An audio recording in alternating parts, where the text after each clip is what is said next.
Welcome to Fresh Catholic, a podcast for those who are converting, reverting, or simply want a fresh perspective of the Catholic faith to help them to open their hearts and minds to become closer to the love and goodness of Christ.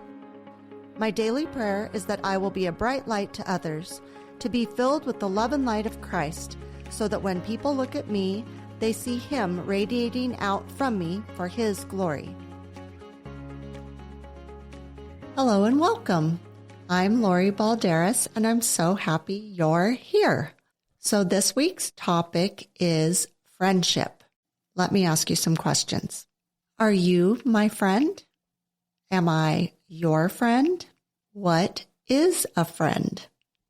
What does it take to be friends? What does it take to keep a friendship going? And when is it time to call it quits? All good questions. But first, this is what Jesus says about friends. This is my commandment, that you love one another as I have loved you. No one has greater love than this, to lay down one's life for one's friends. You are my friends if you do what I command you. What kind of friend was Jesus? In John 11, Jesus listens to the cries of Mary and Martha. He shared his friends' pain when their brother Lazarus died. Because of his empathy, Mary and Martha saw Jesus as a close friend who cared about their thoughts and feelings. Lazarus is the only individual character explicitly identified by name as Jesus' friend. Jesus even considered Judas a friend. Jesus showed him great trust and numbered him among the 12. And then, of course, Judas betrayed Jesus in the most awful way. What is a friend?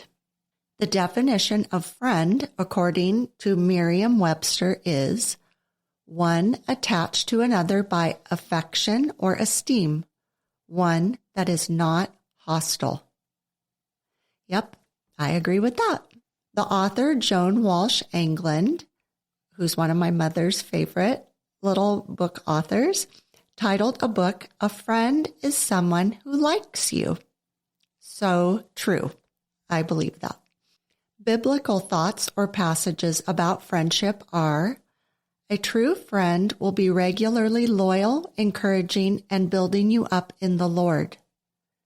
John 15 states, "Friends love each other the same way Christ loves us." Proverbs 27 says, "Friends challenge each other to meet the highest good."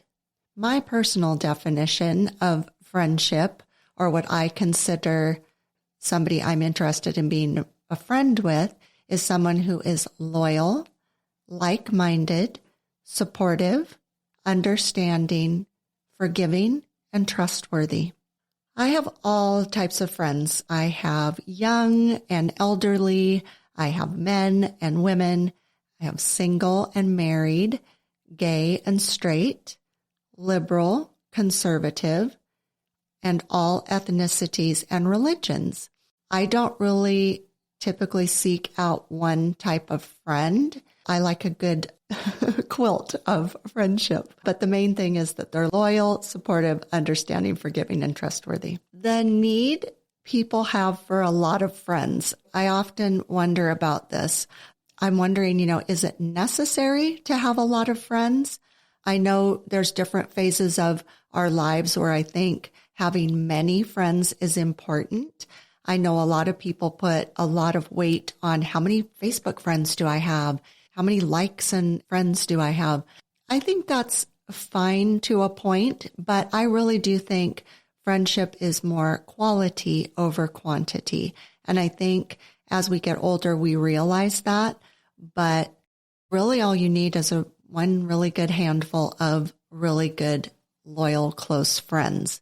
It's hard to be friends with a lot of people. Acquaintances are one thing, but having true friends, it's almost better to keep a closer group. I also believe you have different friends for different moments of your life. I do believe that some friends come and go. I think you have friends that come into your life when God wants them to come into your life, and they're there for a specific time period or purpose or need, whether you need it or they need it. I believe we gravitate to friendships at different times in our life for different reasons. And some of those friends stay and some of them go. I think that's just life. I think some people are also, friendships can turn into more like they're like your family. I was estranged from my sister for a very long time, and I've had other people come in and kind of fill that sisterly role. It doesn't take away that I actually have a biological blood-related sister who I'm now trying to work through things with, but I know I've had other people who have filled a sisterly role, and they have filled that hole in my heart. And I think that could be for all sorts of parts of your family where a friend could take that role, which I think is really nice. So I feel like you have certain friends in childhood, and those friends typically are like when you meet them in school or through sports, or the children are friends of the parents. And so you're kind of actually thrown together whether you want to be friends or not. I do think childhood friends can be very sweet, and that's a really sweet little phase. And I feel like children are very innocent and they choose friends for very sweet and innocent reasons. I wish we could all kind of keep that way of choosing friends throughout our lifetime, because children just see other children who they want to have fun with. They don't look at color or anything. Like, they certainly don't look at political party and different controversial things. They look at things from a more pure lens. And I think that we all could learn from that. Then when you're a teenager, you tend to want lots of friends. That seems very important at that age. But really, like, I did have a lot of, I guess we'd call them friends in my teenage years, but they weren't close friends. They didn't, they weren't with me all the time. They were, quite honestly, very superficial, very jealous, not very supportive of me. I did have a couple friends that were just like I say, one or two friends, and they definitely made a more of an impression as a friend. I even named my daughter Kaylee after one of my teenage friends because she was so special to me and meant so much to me. So I think the teenage phase is, I don't know, almost who you can get into trouble with. I don't know if that you keep those friends. And if you do, that's great. I think that's great because maybe you've been through battle with them and, like you've been in the trenches, so you can stick with them. I definitely had a very strange group of friends in high school, I would say. I had, again, I had some close friends that I really liked and counted on. And I did get involved in quite a large, what I would call I guess the popular group of girls at one point. And I felt really, I don't know, what's the word I want to use? Proud of myself that I got in that group at the time. But they honestly weren't the best friends at that time for me. It was very superficial, and I look back on it now and I think I went into that group for kind of the wrong reasons. I went into it kind of like a little puppy dog. I was like, oh, they like me, wagging my tail. I was so excited. And then there was a misunderstanding at one point with, of course, a boy. Why is there always a boy involved in misunderstandings of teenage girls? There was a misunderstanding with a boy, and all those girls turned on me. And I don't feel our relationship has ever been the same. And that was, 40 years ago. So I'm friendly with those girls, or they're women now, but I wish that could have been handled in a different way. I wish a boy wouldn't have gotten into that whole situation, and I don't think it was handled very well. None of us had the tools to handle it well. And so I think when my daughter was in high school, I tried to navigate with her girls' situations that had to do with boys. I think teenage friendships are tricky. And so I wish that could have been handled differently, and it wasn't. So try to work with your teenage daughters to talk about things and try to teach your teenage daughters to also not go after their friends over a boy. It's not worth it. Then I believe you have friends as young adults, kind of like pre-marriage. I think this is typically a phase where you have friends where it's more social, more like who you're going to go out with, who you're navigating through university with, or navigating through a new career with. Maybe you're with some girlfriends or you're with your guy friends and you're trying to find your spouse. And so you're in that phase. So that's an interesting friendship phase. Then I believe when you get married and you have children, you have another set of friends, and those are who you hang out with, who you do family events with. I know sometimes friends like that go on vacations together, or, they'll have barbecues or family game nights or something. I think that's a fun phase, and it's good when you get all the kids together, and then the parents can kind of go off and do their thing, and the kids can all be under your watchful eye, but you're all kind of hanging out. I think that's kind of a cool phase. I really enjoyed that phase with my family. And then there's the empty nest years that morph into like the years of when you're elderly. And I think that, I mean, am I in that phase? I don't know. I think that's how I envision it, is a little more mellow and quiet activities. Or maybe it's the complete opposite. Maybe everybody's like, we're free. Thank God. We can go do whatever we want now, and we can hang out with our friends and do whatever, not have to worry about our children being underfoot. So, and then I think, you're trying to stay active and not lonely. And, so I think that's an interesting phase of friendship. So what does it take to be a friend? Maya Angelou said, to make a friend, you have to be a friend. I like that. It does take effort to be a friend. You should have things in common, things you enjoy doing together. You should stick up for each other even when the other person maybe isn't around. Let's say somebody is being mean-spirited about a friend of yours. You should stick up for them even if they're not around. Like go to bat for them. Take care of each other's health and well-being. Help them when they're sick or hurt. When I would get sick or hurt, I had a friend that she would have me send her a list of what I needed from the market. She'd go get it from the market. She'd bring it home and put it away. I just loved that she would do that. I didn't like that with many people, but I really appreciated that she did that. She would say, I'm going to fold your laundry. And I would say, no. And she would do it anyway. So I appreciated that. I think, be a good friend and help your friends that when you know what they desperately need. And that's a value beyond words.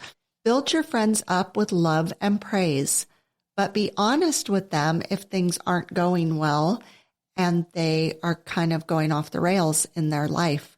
Don't just be like a yes man to your friends where, no matter what, you're just telling them, oh yeah, that's great. Oh yeah, you look great. That person you're hanging out with is wonderful. Don't be a yes man. Try to be honest with them in a kind way, but and don't bash them either. Don't say, oh, that looks awful on you. And don't do that. There's a fine line there, but try to be a good friend, but be honest at the same time so that they don't get into things they shouldn't get into. Make sure you're a friend that can be counted on and will help them when they're in need. Be a trusted friend and confidant. Don't tell their stories and their secrets. Even if you get into an argument with them, don't turn on them and go tell all the secrets they've told you. You may end up patching things up and being friends later, and you would not want to find out that, you spread gossip about them that damaged them in any way. That you wouldn't want that done to you. So please don't do that to them. Your friendship should not depend on your personal style, money, or circumstances. A friend does not play manipulative games with your emotions or your affections. It's not good to play games with your friends. It's good to be honest and open with them and loving and kind and protective of them. Teach your children to be good friends with people. Teach your children not to backstab their friends, not to gossip about their friends, not to, be mean-spirited. Teach them to include other children in their friend group and to help their friends when they need it, and to not always just be there for their friends when they're doing something fun, but even if their friend is having a hard time, that they're still there for their friends. Your children and yourselves should not be fair weather friends that are just there when everything's good, but they bail when things are rough. I've definitely had this happen to me. I had a friend group. We used to love to go out. It was back in my party days, and we would go out every weekend. We would party. I was the life of the party, as I've said before. And I was just having the best time. And then I ended up getting very sick one summer, and all those friends just kind of bailed. They just left. I was sick. I was at home. I needed friends. I needed help. They were nowhere to be found because I wasn't going out with them. So what did they need me for? That was a big eye opener for me. And I think at that point I realized those friends they're fine. They were fine, but it was just very superficial. And I thought I was more important than I was. So that didn't feel very good, but I'm glad I figured it out then. Even Jesus, who had his 12 apostles around him, who repeatedly told him how much they loved him, how they would never leave him, how they would never turn away from him. He was so close with those men, and yet they left him in the dust and abandoned him when he was at his greatest need. And that just has always just floored me, that part of the Bible and that part of the story and that part of history, that he was always there for them. And it didn't take much for them to just abandon him.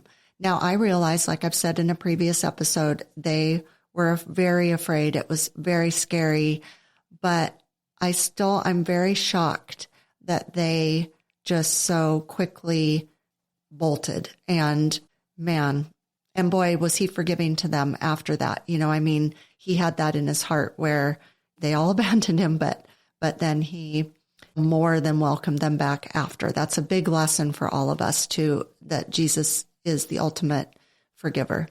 What do we do when our friends become foes?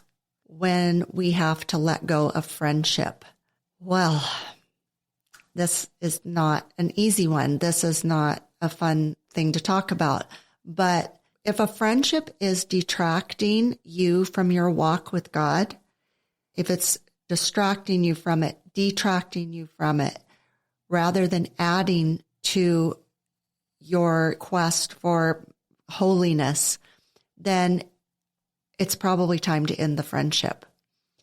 As Jesus says in Matthew 5, if your right hand causes you to sin, cut it off and throw it away. We'll be right back. Rising anti-Semitism. New generations redefining how they connect with Jewish traditions. Changing dynamics among Jews around the globe. Take a deep dive into these topics and more on Mosaic, Exploring Jewish Issues, the podcast brought to you by the Jewish Federation of Palm Beach County. Hear from the thought leaders, politicians, scholars, and artists at the forefront of Jewish life today. Subscribe to Mosaic, Exploring Jewish Issues, wherever you listen to podcasts.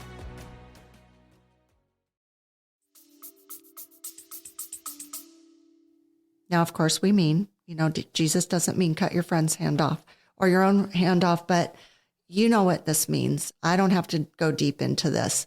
If something is causing you to do the wrong thing, to make the wrong decisions, to sin, as if it's a one-time thing, a one-off, and it's a mistake, and your friend kind of like taunted you into something, that might be one thing. But if you're noticing that your friend is starting to go down a bad path and is drawing you into that bad path with them, it's time. It's time to step away. And if a friendship is causing you to abandon your morals and your ethics and causing you to do bad things that are going to hurt yourself or others, step away. Things that it could be such as friends with substance abuse, friends who try to cheat on your spouse. Like, what if they're after your spouse and they're doing that behind your back? That happens. Friends who steal from you or who take advantage of you. Friends who have ulterior motives, whose motives aren't pure. They don't really want your friendship. They want something you have. Friends who turn on you and throw you under the bus, who aren't loyal to you. Friends who turn toxic. I've had all these kinds of friends, but you might be the one who's doing these things to your friends. You might be the toxic one. Are you the toxic one? You probably need to take a personal inventory, and you need to say to yourself, are my friends distancing themselves from me? Am I doing and saying things that are hurtful and harmful to my friends? Am I using people or not being honest with my friends? Am I talking about my friends behind their backs and gossiping about them and telling their secrets and breaking their confidence? Am I pushing my friends to do bad things and to distance themselves from Christ and to sin and, I don't know, break their plan of holiness? Take that personal inventory and think, am I the one? Are they doing it? What's the dynamic here? What's happening to this friendship? So what do you do if your friendship is falling apart? Do you save it or do you walk away? I think it depends. I think you have to figure out what is happening. What is the thing that's breaking it apart? What's the thing that's causing a rub? Is it something that's just like absolutely broken, or is it something that's a slow break, or something where you're just kind of like going off a cliff? What's happening? Of course, I believe you should try to salvage the friendship and give it some effort. If you see things going south, address it. Say, let's sit down and have a talk. Try to do it face to face. Don't do it over email. Don't do it over texting. It's not going to be presented properly. It's probably going to be an emotional talk. Try to do it maybe when you're very clear-headed, you're not drinking, you don't have other people around throwing in their 2 cents. Make it a calm talk as best you can and give it some effort and be open and honest, like about what you think the situation is, and then ask, what do they think about what you've just said? What are their thoughts? Do they feel the same way? I feel like I have had some pretty challenging friendship situations, and I'm sharing them with you because maybe you'll identify with some of these. I don't know if I have the right answer to these necessarily, but I just think take it or leave whatever I'm going to say. But I think, maybe you'll identify with some of these friendship stories I have. So I think this is kind of the most serious one that I really had to distance myself from. She was definitely my very best friend, very much like a sister, very protective of me, fiercely protective of me, which is very valuable to me. I love to be protected. I love for people to go to bat for me and be loyal. She was fiercely loyal to me for many, many, many years, and I love her dearly. However, we have definitely taken different paths in our life, and I just can't support and align with the things she's doing these days, or she's been doing for a few years. And they have to do with her daughter is transitioning, and I'm just really struggle with that. And at first I kind of didn't know what to do with it because I do love my friend so much, and I love her daughter. I've known her daughter since she was born, and I just have a memory of this beautiful little blonde girl. And I was with these people for a very long, close time with my friend and her 2 daughters, and they've been through a lot. And as they kind of were going through some things, we kind of separated a little bit, not because there was any problems. It was just more like life was kind of shifting. I know my friend wasn't super keen on me becoming Catholic. She didn't really tell me why, but, I was very focused on becoming Catholic and it was very important to me. I kind of went on my trail to become Catholic. She was leading her life, living her life. And then all of a sudden I realized that she was making some drastic changes in her life. She got a divorce from her husband, who I was very close to. She started just going down a path I wasn't really feeling good about. There was a lot of decisions being made that I wasn't really supporting regarding her lifestyle, her relationships. And then I come to find out that her daughter was going down this path of transitioning. And I, to be honest with you, thought it was a phase. And I just thought, okay, so, she is experimenting with some things. And I was kind of watching from a distance and still loving these people very, very much and just praying for them. I still pray for them every single day because I do love them so much. But there came a point where I just couldn't continue watching this and observing this. I just couldn't do it anymore. So I just kind of like quietly backed away, and come to find out it's gone to the extreme. And, her daughter is fully transitioning, and that just is very troubling to me and heartbreaking to me. And, I wish I could have been around more when this was happening, and I can't do anything about it now except for pray. But it makes me wonder if I would have been around, maybe I could have had more influence. I don't really know. But that has been a very heartbreaking friendship to lose and be estranged from. But I do love my friend very much, and I do wish the best for her and her children. But man, I also don't feel that I can just turn my back on my belief system and what I know to be what I feel secure in. And I can't lie, and I can't pretend that I feel okay with all of it. I can't do it. So nobody's asking me. Nobody's asking my opinion. Nobody's asking how I feel about it. So I'm not offering up my thoughts about it. If they were to ask, I would tell them, but nobody's asking. But I can't just go and enable and what's the word I want to say? I can't pretend and lie about how I feel. I just can't do it. So I think as a friend, you have to be honest. You don't have to be mean about it. I don't have to call my friend and say, I think you're crazy. I think this is wrong. And bash her and bash her daughter. But I also just can't go along with it and pretend as if everything's okay. And I can't do it.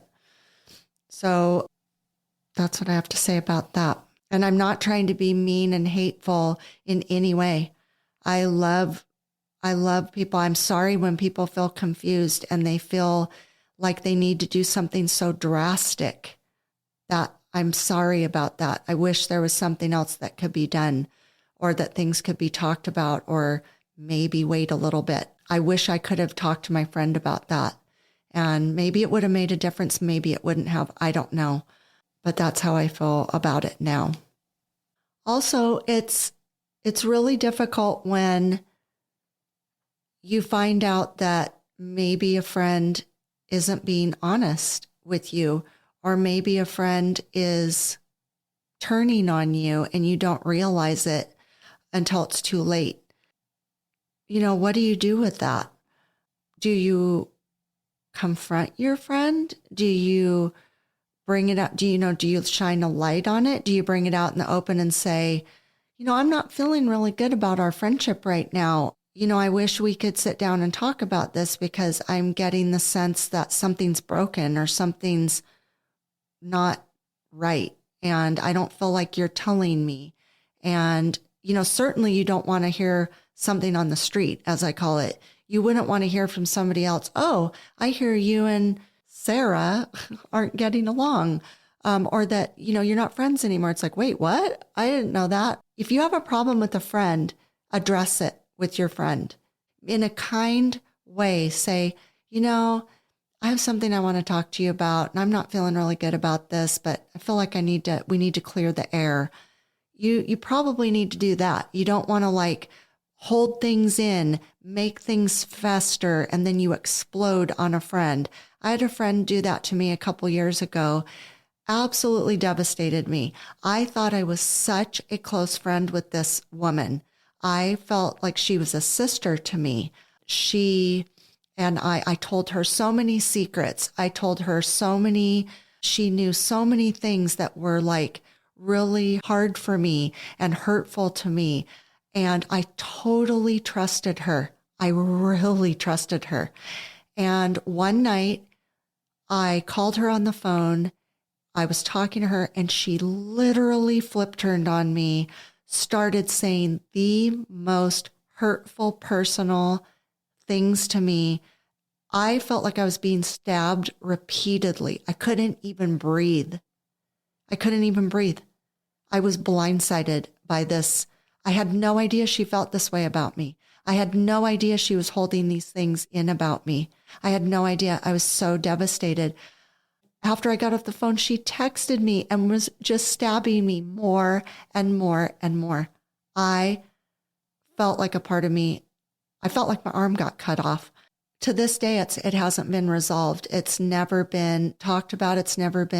I tried to talk to her about it a year later. She knew that we were going to an event where we were going to be there together, and she tried to gloss it over. And I said, could we come to some peace about it? Because I just felt like it never got talked about. And she said, no.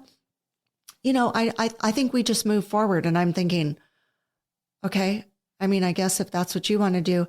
I wish she would have thought about what she said, maybe humbled herself and apologized to me. I would have definitely accepted her apology. I would have definitely wanted to move on from that. As it stands now, I just decided, okay, well, she clearly doesn't want to do that. She just wants to brush it under the carpet and move forward. So that's what I did. But I have to say it doesn't feel very good. That devastated me. I'll never get over that. I will get over it if she wants to talk about it and apologize. I'll accept her apology. But as it stands now, man, I still have major scars from that. And I've tried, when I've hurt friendships or damaged friendships, I've tried to peacefully handle it. Like I say, even the friend where I don't feel like I want to, get into it with her about her daughter, I'm peacefully removing myself. I'm here when she wants me. I'm here if she needs me. I love her, but I'm not going to bash her or attack her or bash her to other people. I'm just not going to do that.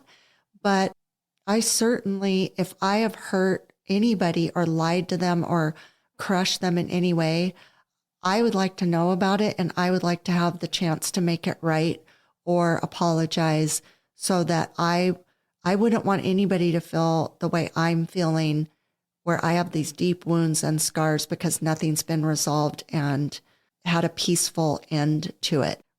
Reach out to me if I've done that to you, and let me try to either make it better or apologize or say my side of it. I don't know. I certainly don't want that out in the world with anybody. Sometimes you will decide that it's just time to bow out, and that maybe you could say, I love you, I love the memories, but I think this is a moment where we need to probably part ways, and then try to do it with no anger, no bashing, no dragging everybody else in your friend group or your family. Don't drag everybody into the mud pit. Make this something that you can both do. You had a friendship at one point that was very valuable, and you were very there for each other at one point. Try, if you can, to not let it just explode and blow up. Try to bow out gracefully. Try to just move past it and separate in a peaceful way. And when you gracefully exit, let's say that, gracefully exit, I like that. Remember the good times and why you were friends. And maybe eventually you'll reunite. Maybe this breakup is because of something that's happening in your life at that moment. Maybe God is trying to get you to separate, reevaluate, go your separate journeys, and maybe God will reunite you later when he feels your friendship needs to be rekindled. And so you wouldn't want to leave it on a super bad note, because that might not have the opportunity to heal later when God thinks it's time. So I guess, in closing about friendship, try to be the best friend you can be. If you have a friend for life, consider it a huge treasure. If you break off with friends, try to do it in a sweet, kind, humble way. If you can, try to, salvage the memories. Try to not burn too many bridges, because you might be able to salvage your friendship someday, or God might bring you back together. And wouldn't that be lovely? Now I have some fresh Catholic news. So just to be honest with you, I've been flaking a bit on my blog and my YouTube channel. Sorry, don't worry. I'm going to come back. There's been a couple of things that I've had to take care of that have been very important, but I definitely am going to come back. I'm going to come back even bigger and stronger. So get ready for it. I'm excited. I have so many things I have coming up that I'm kind of like trying to get my plate clean here so that I can give Fresh Catholic so much more of my energy and my heart and my soul, because every time I think about it, it brings a smile to my face. It makes me giddy with excitement. And there's honestly nothing I'd rather be doing than more and more Fresh Catholic and drawing more and more people to the Lord and building up this kingdom. I know I say it all the time, but I'm just going to keep saying it because it's thrilling to me. And you guys just don't know even the half of what's coming. And I'm just super excited. And my husband is just really being supportive and helping me to have these future plans. So get ready, guys. It's coming. Please follow me on Instagram and Facebook. I love doing these 30-second videos. I get stopped multiple times a day with people who are really enjoying them, and that just brings sparkle to my heart. So please follow me at Fresh Catholic. Tell your friends, share, these 30-second videos. That would be great. I have some exciting guests coming up, which I'm just so grateful and excited about. So keep your eye on that. I have a new series that I talked about in the last episode coming up. It's been changing a little. It's morphing a little even since the last time I talked. So things are moving and evolving. So it's coming soon. And then I will be starting my Patreon very soon here. I'm really excited about that. We're going to be offering different perks at the Patreon, so keep an eye out for that. I'm looking for sponsors. I'm in desperate need of sponsors. So if you would like me to advertise on my podcast, I would love to do that for you. Also, let's say you just have money burning a hole in your pocket and you go, gosh, what am I going to do with this money? You could help me out to keep this podcast going, because my husband and I have burned through our savings to get this thing off the ground, but I definitely want to keep it going. And so reach out to me. Anything will help. And that's my plea and my pledge and my prayer to you. So I hope you had fun today. Be a good friend. Thanks for listening. Thank you. Love you. Bye. Thank you for joining me today. Now go out and be a bright light in someone's life. And remember, be focused, be faithful, and be fresh. Fresh Catholic is recorded at Wonder Mouse Studios at the Castle at Pierpont in Ventura, California. My producer and engineer is Sarah Espel, and she could be yours too. Our podcast studio is available for rent. You can reach us at wondermouse.us or freshcatholic.com.